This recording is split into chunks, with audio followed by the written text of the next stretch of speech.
Good day guys. In today's video, I will discuss about the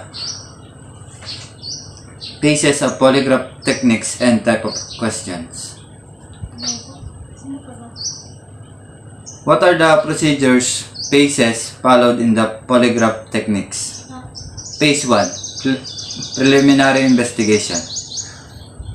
This stage is the initial interview with the investigator handling a case of person requesting it. The group involved in this stage are the victim or the complainants, suspect, and the witness.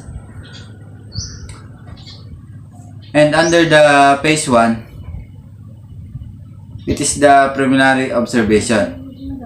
It is the behavioral observation of the subject begin from the time he enters the reception room until he is escorted into the examination room and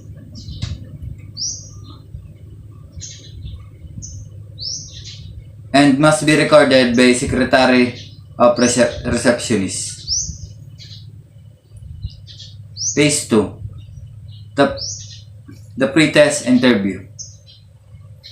This is the stage of interview of the subject. The primary purpose of the pre-test interview is to prepare or condition to the subject for the test. The following should be take consideration: the appraisal of subject's constitutional rights, obtains subject consent to undergo polygraph test by signing a statement of consent, the taking of personal data of the subject, determining his or her suitability as a subject, evaluating the psychological preparation of the subject, and the last is informing the subject of his involvement with the case. Phase 3, the examination proper. After the pre-test interview, the examiner should proceed to the placement or attachment of polygraph sensors. The first to be attached is the pneumograph, followed by the cardiosphygmograph, and the last is the galvanograph sensors. And the last is the phase 4. This stage in school includes all consideration that bears on the examination. This is done after the instrument is turned off. If the polygraph test results indicates deception, the examiner will then proceed to conduct short interrogation. The purpose of further questionings after the test are: the first is to clarify the findings, to learn if there are any reasons for the subjects responding to a relevant question other than the knowledge of the crime, and the last is to obtain additional information and an admission for law enforcement purpose if the result suggests deceptions. What are the types of test questions and how they are constructed? The polygraph test consists of asking the subject person through a list of prepared questions in a plan sequence comprising or not more than 12. At least three test charts are taken, each lasting not more than 4 minutes, with a test interval of 5 to 10 minutes between each charts. There are two general types of questions to be constructed by and may be supplemented by other type of questions. The first is general question test, or GQT, the most commonly applied. Second is pick-up tension test, or PTT, which is usually used a supplementary test. There are also 5 set of tests that may be applied during the polygraph examination process. Test 1. General question test. The purpose is to get the standard tracing of the subject and to establish a true telling pattern for the initial part of the record. Test 2.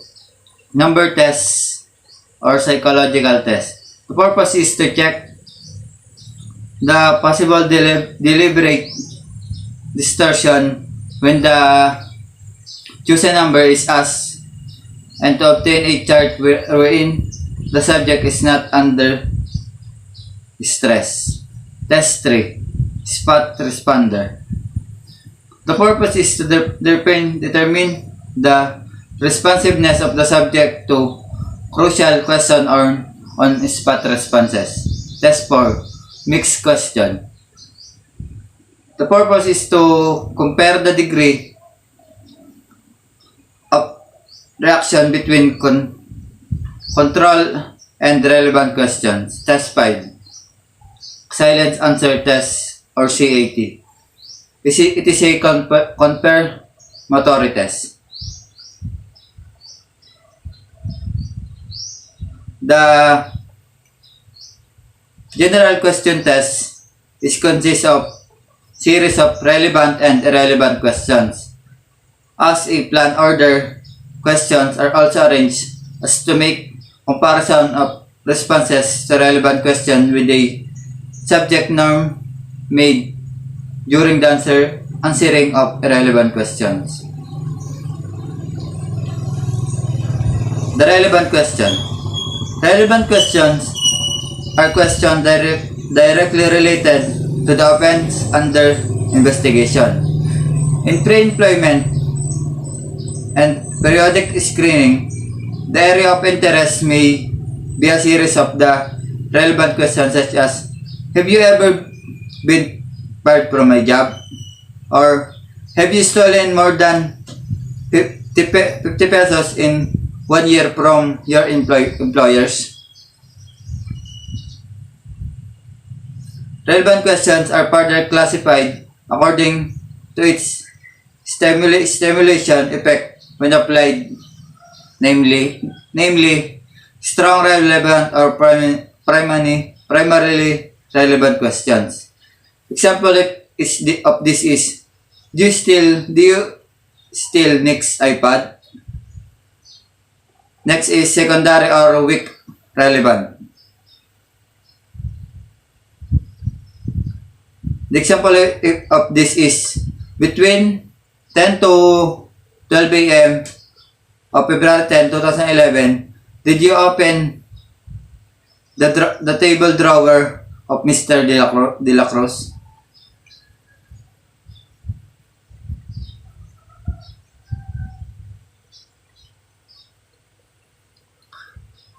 Sacrifice relevant or DY80.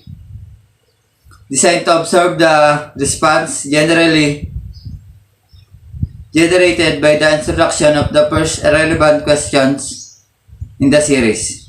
Example of this is, regarding the student iPad, do you intend truthfully to answer its questions about that? Next is knowledge question. This type of question is propounded to the subject detect information about a crime that only a guilty subject would have. Example of this is, do you know for sure who stole the iPad of Nick? Evidence. Next is the evidence connecting questions. This is to do with inviting subjects' attention on the probability of incriminating proof that would tend to establish his guilt by linking him and his predicaments to the fingerprint, footprints, tool marks, etc. collected of the crime scene. Example of this is, were the footprints outside the house of Nick's? Were the footprints outside the house of Nick's yours? Next is the control question. Control questions are use of purpose of comparison. Essentially, truthful subjects are believed by polygraph examiners to be more concerned about control the relevant questions. Control questions have two kinds. The primary control questions. Example of this is, before reaching the age of 28, have you ever stolen anything?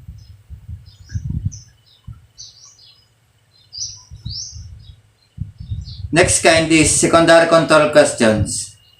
Example of this is, have you ever stolen anything from this locality? The relevant questions. Types of questions which have no importance to be used under investigation.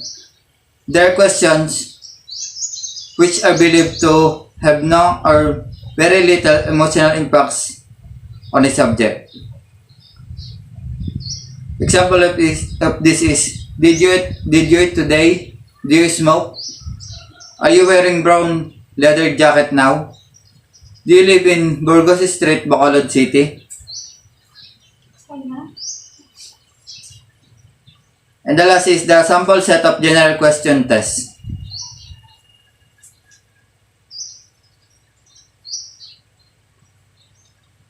Have you ever been called by the name Pedro? It is irrelevant. Is today Monday? Relevant again. Do you have anything to do with the robbery at SM Schumart last night? Week relevant. Are you over 20 years of age? Irrelevant. Were you one of those who robbed at the SM last night? Strong relevant. Have you been involved in the robbery case this year? Control question relevant. Do you drink water? Irrelevant. Was the pair of gloves found at SM yours? Evidence connecting relevant. Do you know anyone involved the robbery at SM last night? Knowledge question relevant. Have you ever been involved in any robbery in your entire life? Secondary control relevant. And the last is, have you deliberately lied to any question I have asked you? Relevant check questions. Optional.